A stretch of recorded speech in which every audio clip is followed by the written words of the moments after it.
Assalamualaikum warahmatullahi wabarakatuh. Kami mahasiswa dari Universitas Muhammadiyah Makassar, Fakultas Keguruan dan Ilmu Pendidikan, Program Studi Pendidikan Guru Sekolah Dasar Kelompok 3 Semester 1. Video ini dibuat untuk menyelesaikan tugas dalam mata kuliah Dasar-Dasar Teknologi Informasi dan Komunikasi dengan dosen pengampu Bapak Dr. Sirajuddin SPD MPD. Kami dari kelompok 3 terdiri dari 3 anggota kelompok yang masing-masing bekerja sama untuk memenuhi tugas dengan judul materi komunikasi dalam pembelajaran berbasis ICT.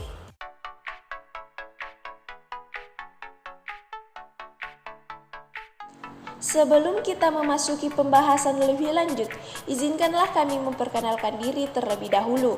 Yang pertama, saya sendiri atas nama Kurniawati dengan NIM 10540111892. Selanjutnya Nurul Sapna Salsabila dengan NIM 10540111922. Dan yang terakhir Nuraini dengan NIM 10540111922. Baiklah, kami dari kelompok 3 akan mempresentasikan dengan judul materi komunikasi dalam pembelajaran berbasis ICT. Komunikasi dan pembelajaran. Yang pertama, pengertian komunikasi. Komunikasi merupakan tindakan melaksanakan kontak antara pengirim dan penerima dengan bantuan pesan. Pengirim dan memberi arti pada pesan dan simbol yang dikirim oleh pengirim dan diterima serta ditafsirkan oleh penerima. Wilbur sebagaimana dikutip Eli menegaskan bahwa unsur utama dalam komunikasi mencakup 5 unsur utama, yaitu komunikator, pesan, media, komunikan, dan efek. Tidak seluruh definisi dikemukakan di sini, tetapi berdasarkan definisi yang ada di atas dapat diambil pemahaman bahwa pertama, komunikasi pada dasarnya merupakan suatu proses penyampaian informasi. Kedua, komunikasi adalah proses penyampaian gagasan dari seseorang kepada orang lain. Pengirim pesan atau komunikator memiliki peran yang paling menentukan dalam keberhasilan komunikasi, sedangkan komunikan atau penerima pesan hanya sebagai objek yang pasif. Ketiga, komunikasi diartikan sebagai proses penciptaan arti terhadap gagasan atau ide yang disampaikan. Yang kedua, pengertian pembelajaran. Pembelajaran adalah rangkaian peristiwa atau events yang mempengaruhi pembelajaran sehingga proses belajar dapat berlangsung dengan mudah. Pembelajaran tidak hanya terbatas pada event-event yang dilakukan oleh guru, tetapi mencakup semua event yang mempunyai pengaruh langsung pada proses belajar yang meliputi kejadian-kejadian yang diturunkan dari bahan-bahan cetak, gambar, program radio, televisi, film, slide, maupun kombinasi dari bahan-bahan tersebut. Selanjutnya, proses komunikasi dalam pembelajaran. Yang pertama, proses komunikasi. Komunikasi merupakan suatu proses yang melibatkan 2 orang atau lebih, dan di dalamnya terjadi pertukaran informasi dalam mencapai suatu tujuan tertentu. Di dalam komunikasi terdapat 5 elemen yang terlibat, yaitu sender atau pengiriman informasi, receiver atau penerima informasi, feedback, dan media. Kelima komponen tersebut dapat dilihat pada uraian di bawah ini. Yang pertama, komunikator atau pengirim pesan. Komunikator merupakan sumber dan pengirim pesan. Kredibilitas komunikator yang membuat komunikan percaya terhadap isi pesan sangat berpengaruh terhadap keberhasilan komunikasi. Yang kedua, pesan yang disampaikan. Pesan harus memiliki daya tarik tersendiri sesuai dengan kebutuhan penerima pesan. Adanya kesamaan pengalaman tentang pesan dan ada peran dalam memenuhi kebutuhan penerima. Yang ketiga, komunikan atau penerima pesan. Agar komunikasi berjalan lancar, komunikan harus mampu menafsirkan pesan, sadar bahwa pesan sesuai dengan kebutuhannya, dan harus ada perhatian terhadap pesan yang diterima. Yang keempat, konteks. Komunikasi berlangsung dalam setting atau lingkungan tertentu. Lingkungan yang kondusif sangat mendukung keberhasilan komunikasi. Yang kelima, sistem penyampaian. Sistem penyampaian berkaitan dengan metode dan media. Metode dan media yang digunakan dalam proses komunikasi harus disesuaikan dengan kondisi atau karakteristik penerima pesan. Dengan demikian, proses komunikasi dapat berlangsung satu arah dan dua arah. Komunikasi yang dianggap efektif adalah komunikasi yang menimbulkan arus informasi dua arah, yaitu dengan munculnya feedback dari penerima pesan. Yang kedua, desain pesan dalam pembelajaran. Agar pesan pembelajaran yang ingin ditransformasikan dapat sampai dengan baik, maka Malcolm sebagaimana dikutip oleh Abdul Ghafur menyarankan agar guru-guru mendesain pesan pembelajaran dengan memperhatikan prinsip-prinsip sebagai berikut. Yang pertama, kesiapan dan motivasi. Kesiapan di sini mencakup kesiapan mental dan fisik. Motivasi terdiri dari motivasi internal dan eksternal yang dapat ditumbuhkan dengan pemberian penghargaan, hukuman, serta deskripsi mengenai keuntungan dan kerugian dari pembelajaran yang akan dilakukan. Yang kedua, alat penarik perhatian. Pada dasarnya, perhatian atau konsentrasi manusia adalah jalan, sering berubah-ubah dan berpindah-pindah atau tidak fokus. Sehingga dalam mendesain pesan belajar, guru harus pandai-pandai membuat daya tarik untuk mengendalikan perhatian siswa pada saat belajar. Yang ketiga, partisipasi aktif siswa. Guru harus berusaha membuat peserta didik aktif dalam proses pembelajaran. Untuk menumbuhkan keaktifan siswa, harus dimunculkan rangsangan-rangsangan berupa tanya jawab, praktik, dan latihan, drill, membuat rangkaian, kritik dan komentar, serta pemberian proyek atau tugas. Yang keempat, pengulangan. Agar peserta didik dapat menerima dan memahami materi dengan baik, maka penyampaian materi sebaiknya dilakukan berulang kali. Pengulangan dapat berupa pengulangan dengan metode dan media yang sama, pengulangan dengan metode dan media berbeda, preview, overreview, atau penggunaan isyarat. Yang kelima, umpan balik. Dalam proses pembelajaran, sebagaimana yang terjadi pada komunikasi, adanya feedback merupakan hal yang penting. Umpan balik yang tepat dari guru dapat menjadi pemicu semangat bagi siswa.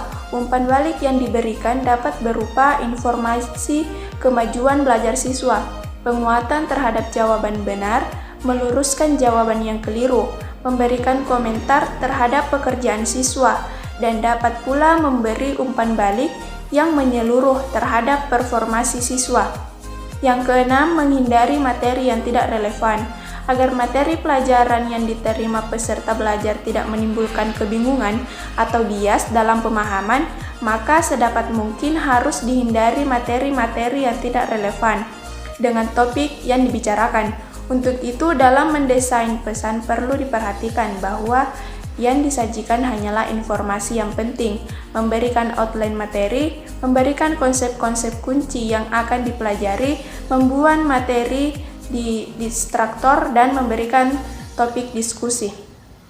Komunikasi efektif dalam pembelajaran. Komunikasi dapat dikatakan efektif apabila terdapat aliran informasi dua arah antara komunikator dan komunikan, dan informasi tersebut sama-sama direspon sesuai dengan harapan kedua pelaku komunikasi tersebut. Setidaknya terdapat 5 aspek yang perlu dipahami dalam membangun komunikasi. Pertama, kejelasan. Hal ini dimaksudkan bahwa dalam komunikasi harus menggunakan bahasa dan mengemas informasi secara jelas sehingga mudah diterima dan dipahami oleh komunikan. Kedua, ketepatan. Ketepatan atau akurasi ini menyangkut penggunaan bahasa yang benar dan kebenaran informasi yang disampaikan. Ketiga, konteks. Konteks atau sering disebut dengan situasi, maksudnya adalah bahwa bahasa dan informasi yang disampaikan harus sesuai dengan keadaan dan lingkungan tempat komunikasi itu terjadi. 4. Alur. Alur yaitu bahasa dan informasi yang akan disajikan harus disusun dengan alur atau sistematika yang jelas, sehingga pihak yang menerima informasi cepat tanggap. 5. Budaya. Aspek ini tidak saja menyangkut bahasa dan informasi, tetapi juga berkaitan dengan tata krama dan etika. Pertama, hukum komunikasi. Untuk membangun komunikasi yang efektif, maka perlu memperhatikan 5 hukum komunikasi yang efektif. The 5 Inevitable Laws of Effective Communication, yang disingkat REACH, yang berarti merengkuh atau meraih. Hukum pertama, Respect. Hukum pertama dalam mengembangkan komunikasi yang efektif adalah sikap menghargai setiap individu yang menjadi sasaran pesan yang akan disampaikan. Harus dipahami bahwa seorang pendidik harus bisa menghargai setiap siswa yang dihadapinya. Hukum kedua, empati. Dapat dikatakan bahwa Islam adalah agama empati, yakni agama yang mengajarkan pengikutnya untuk selalu merasakan apa yang dirasakan oleh orang lain. Jika ada yang sakit di antara mereka, maka yang lain pun ikut merasakan sakitnya. Hukum ketiga, audible atau dimengerti. Makna audible antara lain dapat didengarkan atau dimengerti dengan baik. Jika empati berarti kita harus mendengarkan terlebih dahulu maupun menerima umpan balik dengan baik, maka audible berarti pesan yang kita sampaikan dapat diterima oleh penerima pesan. Hukum keempat, clarity atau jelas. Bahasa adalah alat komunikasi antar manusia. Kita telah menemukan bahwa terdapat perbedaan dalam cara-cara orang berbicara. Ada berbicara panjang lebar, padahal informasi yang disampaikan sedikit saja. Sementara ada yang memiliki pengetahuan yang banyak, tetapi membutuhkan kekuatan untuk mengungkapkan dan menyampaikannya. Hukum kelima, humble atau rendah hati. Hukum kelima dalam membangun komunikasi yang sangat efektif adalah sikap rendah hati. Sikap ini merupakan unsur yang terkait dengan hukum pertama untuk membangun rasa menghargai orang lain. Biasanya didasari oleh sikap rendah hati yang kita miliki. 2. Keterampilan diskusi kelompok. Diskusi kelompok adalah suatu proses yang teratur yang melibatkan sekelompok orang dalam interaksi tatap muka yang informal dengan berbagai pengalaman atau informasi, pengambilan kesimpulan atau pemecahan masalah. Diskusi kelompok merupakan strategi yang memungkinkan siswa menguasai suatu konsep atau memecahkan suatu masalah melalui satu proses yang memberikan kesempatan untuk berpikir, berinteraksi sosial, serta berlatih bersikap positif. Dengan demikian, diskusi kelompok dapat meningkatkan kreativitas siswa serta membina kemampuan berkomunikasi. Keterampilan membimbing diskusi kelompok bertujuan untuk: pertama, siswa dapat saling memberi informasi atau pengalaman dalam menjelajahi gagasan baru atau masalah yang harus dipecahkan mereka. Kedua, siswa dapat mengembangkan pengetahuan dan kemampuan untuk berpikir dan berkomunikasi. Ketiga, siswa terlibat dalam perencanaan dan pengambilan keputusan. Ketiga, keterampilan mengelola kelas. Pengelolaan kelas adalah keterampilan guru untuk menciptakan dan memelihara kondisi belajar optimal dan mengembalikannya bila terjadi gangguan dalam proses belajar mengajar. Komponen keterampilan mengelola kelas terbagi menjadi dua, yaitu yang pertama, keterampilan yang berhubungan dengan penciptaan dan pemeliharaan kondisi belajar yang optimal, meliputi: pertama, menunjukkan sikap tanggap. Kedua, membagi perhatian. Ketiga, memusatkan perhatian kelompok. Keempat, memberikan petunjuk-petunjuk yang jelas. Kelima, menegur. Dan yang terakhir, memberi penguatan. Yang kedua, keterampilan yang berhubungan dengan pengembalian kondisi belajar yang optimal meliputi: pertama, modifikasi perilaku merupakan usaha untuk menerapkan prinsip-prinsip proses belajar maupun prinsip-prinsip psikologi hasil eksperimen lain pada perilaku manusia. Kedua, melakukan pendekatan pemecahan masalah kelompok. Ketiga, memperlancar terjadinya kerjasama yang baik dalam melaksanakan tugas. Keempat, memelihara kegiatan-kegiatan kelompok. Dan yang terakhir, menemukan dan memecahkan tingkah laku yang menimbulkan masalah. Selanjutnya, strategi komunikasi pembelajaran. Dalam berkomunikasi, seorang komunikator dalam hal ini adalah guru harus dapat menggunakan perasaan atau emosi dalam menghadapi audiensnya.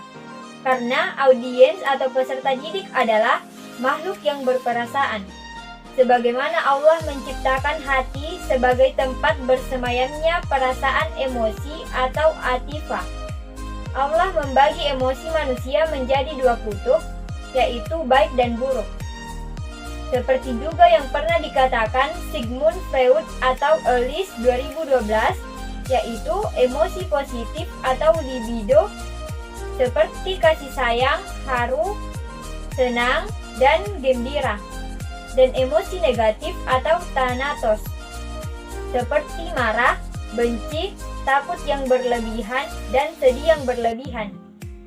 Lebih lanjut, Ellis mengemukakan bahwa emosi pada diri komunikator dapat dikenali sebagai berikut. Yang pertama, lembut. Menurut Freud, dalam hipotesis agresi frustasi manusia dinyatakan bahwa orang-orang akan muncul emosi negatifnya seperti marah ketika dihalangi dalam memenuhi keinginannya, dan gembira bila keinginannya tercapai. Seorang komunikator harus menghimpun emosi positif dengan memperbanyak maaf, rasa terima kasih, penghargaan, dan kekuatan terhadap audiensnya. Yang kedua, kasih sayang. Aristoteles menyarankan agar seorang komunikator mempunyai sikap hangat kepada audiensnya. Perasaan permusuhan hendaknya diubah menjadi solidaritas. Yang ketiga, percaya diri. Rasa ketakutan biasanya datang dari gambaran mental tentang adanya bencana-bencana yang dapat terjadi. Oleh karena itu, seorang komunikator harus dapat menjelaskan suatu peristiwa yang dapat dibuktikan dan tidak abstrak atau absurd. Yang keempat, rasa malu. Seorang guru sekaligus komunikator tidak boleh merasa malu terhadap kelemahan dan kekurangannya. Rasa malu boleh hinggap bila akan melakukan hal-hal yang negatif dan merugikan orang lain. Rasa malu positif sebagai tali rekan guru, bertindak berlebihan dan tidak sesuai dengan ajaran Rasulullah yang tentunya akan memalukan dirinya sebagai guru atau komunikator. Yang kelima, ujian. Pada diri manusia, sebenarnya terdapat sense of fairness atau rasa keadilan. Seorang harus menjadikan iman sebagai penopang hidupnya, dan ia tidak akan melontarkan ucapan-ucapan yang membuat kebencian atau penghinaan kepada orang lain. Yang terakhir, kasih sayang atau belas kasih.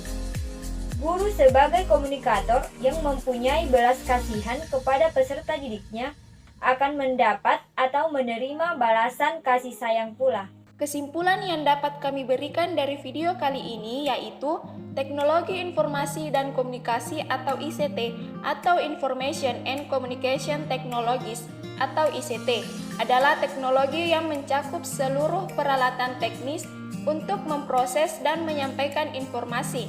TIC mencakup dua aspek yaitu teknologi informasi dan teknologi komunikasi. Teknologi informasi meliputi segala hal yang berkaitan dengan proses penggunaan sebagai alat bantu, manipulasi, dan pengelolaan informasi.